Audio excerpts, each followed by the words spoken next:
Olá, pessoal. Mais uma vez, bem-vindo ao curso Descomplicando as Escrituras. Vamos agora para a nossa terceira aula de Teologia Bíblica, em que estamos começando Teologia Bíblica do zero. Nós começamos com uma aula sobre as provas da existência de Deus. Nós depois passamos pela importância de se estudar teologia. E aí eu quero fazer um breve resumo daquilo que a gente já viu para nós podermos entrar, então, na nossa terceira parte da nossa aula. E terceira e última parte dessa primeira parte desse primeiro módulo que nós iniciamos aqui do nosso curso de teologia. Nós, na primeira aula, falamos sobre as provas da existência de Deus, a relação de causa e causador, que não é possível que determinado objeto, um determinado elemento venha a existir antes que o seu causador o tenha causado. Vimos com isso que se nós formos regredir até o infinito, nós vamos acabar encontrando alguma causa sem causa, o que é ilogicamente impossível, pois não existe nada causado sem que tenha um causador. Então esse pensamento ele é irracional, ele não cabe no campo da lógica. Então nós vimos que há a necessidade de existir um causador primeiro de tudo, que a gente chama de causa eficiente. Nós passamos por essa ideia. Nós vimos também sobre o padrão absoluto, que estabelece necessariamente a existência de alguém que tem um padrão absoluto, alguém que possui a verdade absoluta, porque nós fazemos comparação entre o que é verdade e o que não é verdade, entre o que é bom, o que é ruim, entre o que é certo e o que é errado. Então existe aquele padrão absoluto, pelo qual nós aferimos a nossa graduação de bondade, a nossa graduação de verdade, a nossa graduação do que é certo e do que é errado. Então nós perpassamos também por isso. E na nossa segunda aula nós vimos a importância de se estudar teologia. Nós vimos que é importante estudar teologia porque nós precisamos entender aquilo em que nós acreditamos. A fé a qual nós professamos, nós precisamos entender. Por isso é importante estudar teologia. Vimos também que é importante estudar teologia para entender as doutrinas bíblicas. Nós temos a Bíblia como livro de regra de fé e conduta, então é importante estudar teologia para que essas doutrinas fiquem mais claras em nossa mente. E é importante também estudar teologia, porque ser cristão não é apenas você repetir determinados conceitos. Eu ouvi um conceito por algum pastor, etc., e eu estou reproduzindo esse conceito que a minha denominação, que os líderes da minha denominação professam. Então, estudar teologia é importante para que nós não apenas para que nós não apenas possamos repetir esses conceitos. É importante que nós entendamos esses conceitos. Nós vimos que é importante também estudar teologia, porque o cristão deve estar preparado para responder acerca daquilo que ele acredita, acerca da defesa da fé, acerca daquilo que ele entende por fé. E é importante que nós estudemos teologia para que façamos isso, para que não nos deixemos levar por ensinamentos equivocados à luz ensinamentos equivocados, contrários àquilo que a Bíblia nos ensina. Por isso é importante estudar teologia. Nós vemos que a Bíblia, apesar de ter sido um livro escrito em 1500 anos, coisa que nós vamos ver com maiores detalhes quando iniciarmos ali o módulo de bibliologia, tá? A nossa próxima, não, ainda tem cosmovisão e depois só a gente entra em bibliologia, tá?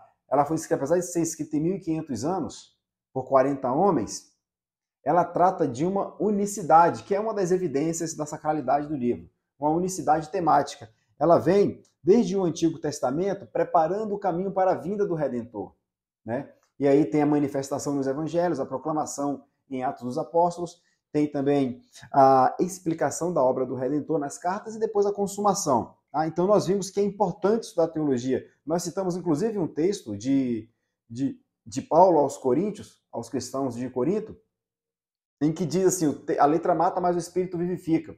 Por que é importante estudar teologia? Porque eu preciso entender o que significa, porque muitos interpretam esse texto da seguinte maneira, de que estudar teologia mata, estudar teologia você morre espiritualmente, que estudar teologia vai te deixar fraco na fé, fraco espiritualmente. Por isso que a letra mata, mas o espírito é que te dá vida. Você tem de esperar pela revelação. Bem, não é isso que o texto está dizendo. Quando o texto está falando que a letra mata, ele está falando que a lei mata. Nós vimos isso, é a lei que mata. Não é o estudo das escrituras que mata, mas é a lei que mata. Por quê? Porque nós não cumprimos o que a lei exige. Por isso ela mata e por isso que nós estamos debaixo da maldição desta lei. E estando debaixo dessa maldição dessa lei, não sendo capazes de cumprir essa lei, Deus, em sua infinita misericórdia, ou melhor, em sua eterna misericórdia, enviou o seu Filho, Jesus Cristo, Deus, encarnando-o, para que ele, mesmo sendo cumpridor de toda a lei, fosse sacrificado e que esse sacrifício fosse, então, reverberado em nós com a graça de Deus. Então, veja a importância que é de se estudar teologia. E veja que, até agora, o que nós vimos sobre as provas da existência de Deus, sobre a importância de estudar teologia, trazendo alguns conceitos da realidade, isso faz com que nós entendamos como essa realidade ela se impõe, como essa realidade está estabelecida.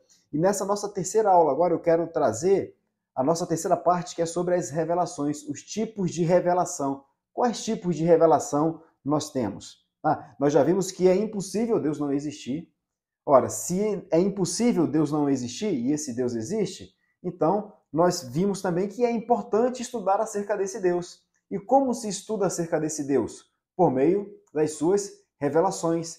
E aqui nós temos 3 tipos de revelação. A revelação da consciência, a revelação natural e a revelação especial. E eu quero perpassar por cada uma delas para que elas fiquem bem claras e de maneira que você consiga entender e diferenciar umas das outras. Mas antes de entrar nos 3 tipos de revelação, eu queria dar uma pausa aqui e queria fazer indicação de 2 livros. Na verdade, um eu já fiz na aula passada, mas eu não disse, não mostrei aqui a capa do livro nem nada. Então, um dos livros que eu indico é esse aqui, tá? Acho que tá, deixa eu ver aqui a posição melhor. Tá, aqui, tá? Cristianismo Puro e Simples, C.S. Lewis. É um livro bem simples, bem fácil de entender, que vai falar sobre o que é o cristianismo, né? De onde vem essa moral, de onde vem esse senso de justiça, de onde vem essa preocupação que nós temos em fazer o certo. Então, C.S. Lewis vai discorrer ali sobre o cristianismo, tá? E o outro é esse aqui, tá? R6 Proof, Filosofia para Iniciantes, porque filosofia é um campo importante para que nós possamos entender a realidade. E nós vamos ver isso aqui, dando continuidade nesses 3 tipos de revelação, a importância que é de se estudar também filosofia. Um livro bem simples de ler, a gente vai entender por que muitas pessoas estão imersas em determinadas correntes de pensamento, né, que não foi do nada, alguém foi lá desenvolver um pensamento, uma teoria, e essa teoria ganhou força e acabou norteando o comportamento de muitas pessoas, tá? Então é importante também estudar filosofia. Então eu faço essa indicação desses 2 livros para você que deseja aí começar a montar a sua biblioteca, tá bem? Então voltando para cá, para a nossa aula hoje, que nós vamos tratar sobre isso, os tipos de revelação. E eu quero começar tratando com a revelação da consciência. Começar tratando desse primeiro tipo de revelação, que é a revelação da consciência. Mas o que é a revelação da consciência? Veja, todos nós, todo indivíduo, ele tem um senso de bondade. Todo indivíduo, ele tem um senso de verdade. Todo indivíduo tem um senso de justiça, tem um senso de dignidade, tem um senso de moral. A pergunta é, de onde é que o indivíduo tira esse senso de bondade? De onde é que vem? Vem do homem? Se nós entendêssemos que esse senso de justiça e de moral vem do homem, nós íamos cair na seguinte situação. O senso que seria atribuído ao homem de bondade, de verdade, etc., ia estar diretamente condicionado à condição, ou melhor, ao estado emocional do homem. Se o homem estivesse feliz, ele ia ter uma perspectiva de verdade, de justiça e etc. Se ele estivesse triste, ele tem uma outra perspectiva. Então, ia haver uma volatilidade no que diz respeito a esse senso de justiça ou de verdade ou de bondade. Ou seja, não haveria um padrão. Mas todos nós temos esse senso de bondade, do que é certo e do que é errado. E o que isso significa? Significa que existe um padrão absoluto, significa que existe um valor universal acerca dessa sensação que nós temos. E por que nós temos essa sensação? Porque estamos refletindo a imagem e semelhança de Deus, que é o padrão absoluto, que é o senso absoluto. Então, quando nós adotamos determinado comportamento. Quando você adota determinado comportamento acerca do que fazer, se é certo ou se é errado, se é justo ou se não é, você está refletindo em algum grau, a imagem e semelhança de Deus, que é o padrão absoluto de verdade, que é o padrão absoluto do que é certo, que é o padrão absoluto de bondade, que é o padrão absoluto de dignidade, né? Então você está refletindo de alguma forma. O ponto é, em que graduação você está refletindo essa imagem e semelhança de Cristo? Né? Então nós temos essa revelação em nossa consciência, nós sabemos que há verdade, nós sabemos que há justiça, mas nós não conseguimos desenvolvê-la, né? Você não é capaz de desenvolvê-la à luz do padrão absoluto. Né? E isso tem um motivo, que nós vamos ver quando estudarmos ali a cosmovisão cristã, o porquê de não conseguir desenvolver o padrão absoluto de justiça, de bondade, de dignidade e etc. Por quê? Deus é o padrão absoluto. Deus é o padrão absoluto. E quando nós estamos falando do indivíduo que tem esse senso de justiça, que tem esse senso de bondade, esse senso de dignidade, nós estamos falando da consciência do homem, da consciência do indivíduo, do ser do indivíduo, o que é dado o nome de ontologia, que é o estudo do ser. Tá? Em qualquer civilização do planeta, você vai perceber que existe um senso de bondade, um senso do que é certo, um senso do que é justo, um senso do que é correto. Né? O ponto é, em que grau está quando comparado com o valor de bondade absoluta? Em que grau está quando comparado com o valor de verdade absoluta? Essa é a pergunta que deve ser feita, tá certo? Então, aqui está falando de ontologia, tá? Estudo do ser. Então, existe essa revelação da consciência, ou seja, o homem sabe que existe o padrão absoluto, sua consciência acusa, mas ele, homem, não dá a devida glória a Deus. Não dá a devida glória a Deus. Contudo, a revelação da consciência, ela não é uma revelação salvífica. Lembra, nós estamos falando de 3 tipos de revelação. Estamos vendo aqui a primeira, a revelação da consciência, em que o homem tem o senso de certo ou de errado, em que o homem tem o senso de verdade, de mentira, em que o homem tem o senso de bondade e do que é mal. Ele consegue fazer essa distinção por meio da sua consciência, por meio do seu ser, o que é chamado de ontologia, tá? Ontologia. Mas o homem pega tudo isso e ainda assim ele não consegue dar a glória a Deus, que é a verdade absoluta, que é a bondade absoluta, que é a dignidade absoluta. Deus, que é o valor absoluto do que nós chamamos de verdade, de bondade, dignidade e etc. Tá? Então, essa é a revelação da consciência. Estamos conscientes de que existe um padrão. Apenas você não gosta de chamar de Deus, mas existe um padrão absoluto. E a nossa consciência sabe. Por quê? Porque nós fazemos graduação de comparação. Nós comparamos isso aqui é bom, isso aqui é muito bom, isso aqui é ótimo, isso aqui é excelente. Então, essa graduação de bondade, essa graduação de verdade, essa graduação de dignidade e etc., é a sua consciência dizendo que, olha, existe um padrão, existe um absoluto, um universal, do qual nós fazemos essa comparação. Tá? Então, essa é a revelação da consciência. E essa revelação da consciência, ela não é uma revelação salvífica. Ela não tem caráter redentivo. Ela não tem caráter regenerativo. Tá? E agora nós vamos aqui para a segunda revelação, que é a revelação natural. O que é a revelação natural? A revelação natural é nada mais nada menos que a criação. É toda a criação. Né? Isso é a revelação natural. O que nós entendemos. Veja, nós falamos lá em uma das primeiras aulas sobre a causa eficiente das coisas. A causa eficiente das coisas. Quando nós olhamos para toda a criação, elas funcionam dentro de um princípio chamado de princípio teleológico. O que é teleológico ou telos? Né? Significa finalidade. Tudo na criação funciona com uma finalidade. Por que o Sol, a energia do Sol incide sobre a Terra? Para cumprir determinados objetivos. Dentre eles, trazer vitamina D para o corpo humano, dentre eles, trazer energia para o desenvolvimento e crescimento das plantas. Dentre eles, provocar evaporação para que chova, de maneira que haja um equilíbrio térmico. Então, tudo na natureza, absolutamente tudo, tem uma finalidade. Ou seja, é como se isso fosse planejado. É como se isso fosse planejado. Por isso que fala de ordem. Por isso que a palavra para mundo, no texto em grego, na palavra grega, é ordem. Por quê? Porque há uma ordem, há uma harmonia na criação, né? Esse é o chamado princípio teleológico. E quando se você for lá para a Bíblia, no Salmo 19, nos versículos 3 e 4, vai falar que toda a criação, toda ela, vocifera a existência de Deus. Ela grita aos quatro cantos em silêncio a existência de Deus, né? Ela fala de que Deus existe.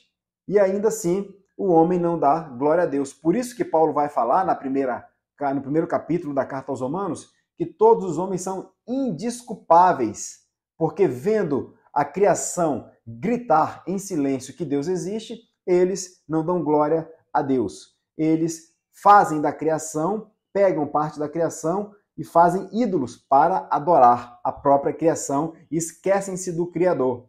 Então, mais uma vez aqui, os homens, eles se encantam com a criação, desenvolvem as potencialidades para o seu conforto, mas não glorificam a Deus. Ou seja, a criação mostra Deus. Ela apresenta a Deus como Criador, mas o homem faz da criação, ou parte dela, ídolos, para poder adorar e não dar a devida glória a Deus. Então, isso é a revelação natural. E, mais uma vez, essa revelação, ela é uma revelação não salvífica. Ela é uma revelação não salvífica. Então, veja que a realidade concreta, vamos chamar de criação. Realidade concreta, criação. Realidade abstrata, lembra do senso de justiça, do senso de amor, né? Senso de amor, o amor absoluto, lembra do senso de dignidade e etc. Vamos chamar isso de realidade abstrata ou de ontologia. Então nós temos a criação, que é a realidade concreta, e nós temos a ontologia, a realidade abstrata do ser, aquilo que nós entendemos por justiça, verdade, amor, dignidade e etc. Nós temos esses dois campos. E esses dois campos é de perfeita compreensão. Nós, ao desenvolvermos o estudo da filosofia, nós conseguimos entender essa realidade. Nós conseguimos entender essa realidade porque somos seres racionais. Então, se nós conseguimos desenvolver e entender essa realidade que nos apresenta, como nós vamos entender, então, aquilo que está além da natureza? Né? Se nós temos a criação, a natureza, como nós iremos entender aquilo que está além da física, o que é o metafísico, ou o sobrenatural, ou aquilo que é espiritual? Como é que nós vamos entender? E aqui agora eu quero entrar na nossa terceira e última revelação, dos três tipos de revelação, que é a revelação especial. Mas veja, que primeiro nós temos a revelação da consciência, vamos aqui tratar isso como uma ontologia, é como o nosso ser vai entender essa realidade, e nós temos a revelação natural, vamos chamar de criação, tá? Então nós somos capazes, como eu disse, de entendê-la, de conhecê-la por meio da nossa razão, desenvolvendo uma boa filosofia. O que significa filosofia? É amor pela sabedoria, é a paixão que você tem por buscar a verdade. Você olha a realidade e a interpreta. Você não tenta inserir na realidade aquilo que você entende por verdade, mas você olha para a realidade e tenta entendê-la do jeito que ela está estabelecida com as suas leis. Tá? Então nós temos esses dois tipos de revelação, a revelação da consciência e a revelação natural, que mostram Deus, que gritam em silêncio a existência de Deus. Mas nós não damos a devida glória a Deus. E nenhuma desses tipos de revelação, nem a da consciência e nem a natural, são revelações salvíficas, tá? Elas não servem como salvação, apenas para mostrar que Deus existe, apenas para mostrar que Deus é real. Então, conhecer a Deus é possível? Conhecer a Deus é impossível? Ora, conhecer a Deus é impossível se nós fizermos uso das mesmas ferramentas que nós temos dentro da revelação natural e da revelação da consciência. É impossível conhecer a Deus. Só é possível conhecer a Deus aquele que está além da física, o metafísico, aquilo que vai além, só é possível nós conhecermos esse Deus se esse Deus se fizer conhecido a nós. Então, se esse Deus se fizer conhecido a nós, então é possível que nós o conhecemos. E aqui é onde eu quero entrar na nossa última revelação, tipo de revelação, que é a revelação especial. E o que é a revelação especial? É Deus se revelando ao homem. Ele soberanamente escolheu se revelar ao homem. E como ele fez? Ele fez de diversas formas. De diversas formas. Primeiro por aparições, lá no Éden, que isso nós vamos estudar melhor lá em bibliologia, que são as chamadas teofanias. Teofanias. Então, quando ele foi se manifestando no homem, ele determinou que fosse registrado essas manifestações. Determinou que fosse registrado essas manifestações. Ou seja, Deus se manifestou presente, inspirou homens para que escrevessem acerca dele, né? Então se manifestando de forma ali também na escrita. Como isso aconteceu? Como eu disse, teofania, manifestação de Deus. Nós vamos ver que essas teofanias do Antigo Testamento era a pessoa de Cristo ali, ainda pré-encarnado. Nós vamos ver que também que há a manifestação de Deus por meio das profecias, Deus falando por meio dos seus profetas, e há um período em que as teofanias cessaram e começaram ali as profecias, tá bem? Nós então vemos que, veja, eu falei que a revelação da consciência e a revelação natural, elas não são salvíficas. Veja agora o que é a revelação especial. Nós temos todo o Antigo Testamento, e mais uma vez nós vamos entrar com mais profundidade nisso quando iniciarmos ali a parte de bibliologia. Nós temos o Antigo Testamento de Gênesis até Malaquias, que é uma preparação para a vinda de Cristo, né? Então Deus veio se revelando ao seu povo, ao povo que ele escolheu no Antigo Testamento. Essa revelação foi sendo registrada e toda ela apontava para o Deus encarnado, Jesus Cristo. Então ali nós temos a preparação para a vinda do Redentor, ou para a vinda do Regenerador, ou para a vinda do Salvador. Pode ser essas três formas. E aí nós temos os evangelhos. Depois de Malaquias, nós temos ali aqueles 400 anos de silêncio profético em que muitas coisas aconteceram, tá? Até que nós então chegamos nos evangelhos, Mateus, Marcos, Lucas e João, em que o Redentor ele é manifestado, o Salvador é manifestado, o Regenerador é manifestado. Então nos evangelhos nós temos ali a manifestação do Redentor. E aí esse Redentor cumpre a sua missão, morre, ressuscita, ascende aos céus e dá ordem para que os seus discípulos, então, levem o evangelho, proclamem a sua mensagem. Então, nós temos Atos dos Apóstolos, que é a proclamação da mensagem desse Redentor. Até que essa mensagem, depois de proclamada, a igreja começa a surgir, as comunidades cristãs começam a se formar. Então, há a necessidade de se explicar a obra desse Redentor para essas pessoas que estão sendo agora convertidas pela pregação do evangelho. E como isso é feito? Por meio das cartas. Então, as cartas são a explicação acerca da obra do Redentor. E aí nós temos, por fim, quando esse Redentor voltar e cumprir aquilo que ele prometeu, então nós temos a consumação da obra do Redentor. Então veja que a Bíblia, de Gênesis a Apocalipse, fala de redenção. Por isso que o tema central das Escrituras é a salvação do homem por meio de Cristo, Jesus. Ora, se tem o Redentor, se tem o Salvador, se tem o Regenerador, é porque há o redimido, há aquele que foi salvo, aquele que foi regenerado. Entendeu? Então a centralidade temática da Bíblia é a redenção do homem por meio da obra de Cristo Jesus.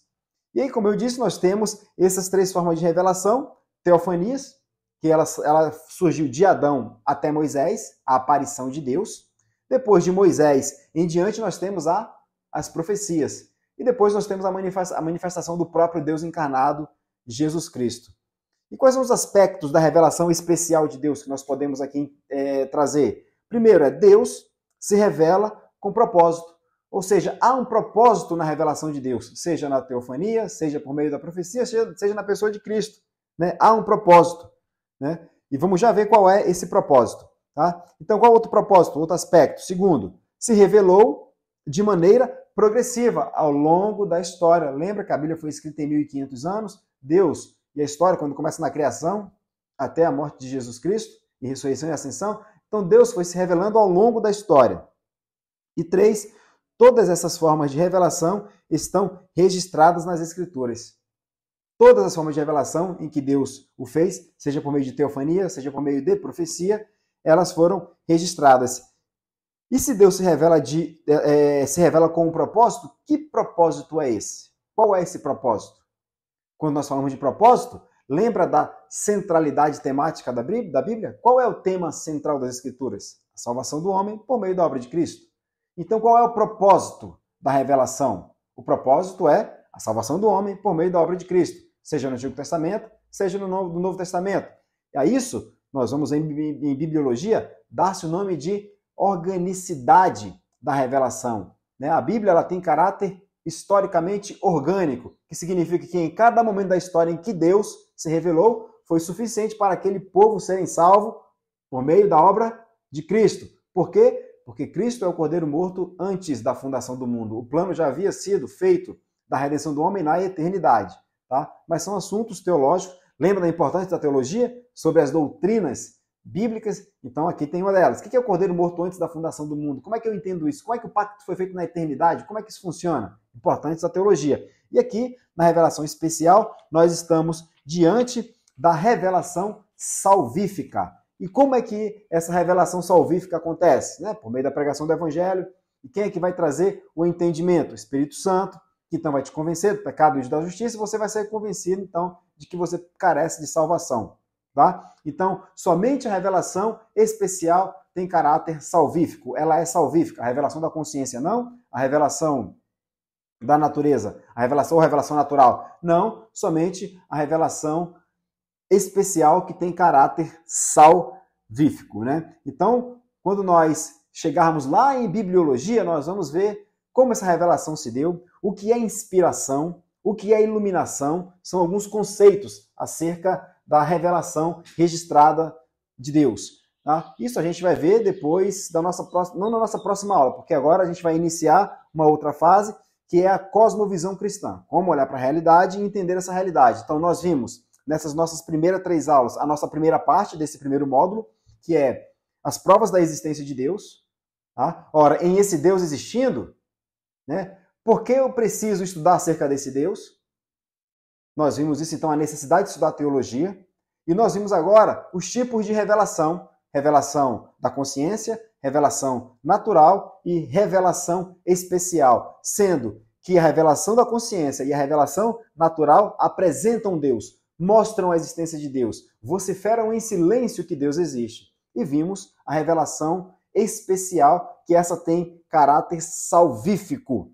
Essa tem caráter redentivo do homem, tá? Então, nessa aula o objetivo era mostrar esses 3 tipos de revelação, que você entenda que por meio da razão nós conseguimos entender a realidade de alguma forma, nós conseguimos fazer uma interpretação ao usar a filosofia, mas quando nós vamos para além dessa realidade, além da natureza, que é o metafísico ou o sobrenatural, nós só somos capazes de entender se esse Deus que nós vimos que ele necessariamente tem que existir, nós só somos capazes de entendê-lo se ele se revelar a nós. E ele o fez por meio de teofanias e essas teofanias foram registradas por meio de profecias que também foram registradas e por meio da manifestação do próprio Filho Jesus Cristo, o que nós chamamos de Bíblia Sagrada.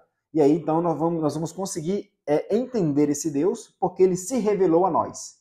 Então, tudo que nós precisamos saber acerca de Deus está ali na Bíblia Sagrada. Então, é importante ter isso em mente, porque nós vamos entrar agora na cosmovisão cristã. Como olhar para a realidade em todos os aspectos da realidade, seja na política, seja na cultura, seja na música, seja no teatro, seja em qualquer lugar. Nós precisamos olhar para esses lugares, para essas áreas, para esses aspectos da sociedade com uma cosmovisão cristã. E aí para isso nós vamos fazer uso da revelação especial de Deus. E vamos ver como isso está contaminado, por que isso não é ruim, isso é bom, por que música não é ruim, é bom, por que política não é ruim, é bom, por que teatro não é ruim, é bom, mas que por conta da queda eles estão contaminados com um vírus chamado mundanismo. Tá? Então, até a nossa próxima aula, em que nós vamos estudar sobre cosmovisão cristã. Então, espero que você tenha entendido bem esses 3 pontos dessa primeira parte desse nosso dessa nossa primeira, vamos dizer, primeiro grupo, né? Nós dividimos esse módulo em 3 partes, né? Essa primeira parte aqui, estamos falando acerca das provas da existência de Deus, da necessidade de estudar teologia e dos tipos de revelação, tá? Então, que Deus o abençoe e qualquer dúvida, estou à disposição, podem enviar ali no meu WhatsApp para a gente poder tirar essas dúvidas, tá certo? Logo mais eu vou estar postando em PDF esse material, tá? Que eu escrevi aqui para poder nortear a minha aula de hoje para vocês, e também vou estar postando mais alguns artigos que eu escrevi para que vocês possam estar lendo, se aprofundando. E se quiserem indicação de algum outro livro acerca de algum outro assunto que estejam interessados, podem também ali enviar no WhatsApp que a gente vai fazer uma indicação melhor dentro daquilo que a gente já conhece. Tá certo? Então, que Deus possa os abençoar e guiá-los nesse estudo e colocar o desejo no coração de vocês de cada vez mais estudarem teologia. Fiquem com a graça do nosso Senhor e Salvador Jesus Cristo. E até a nossa próxima aula.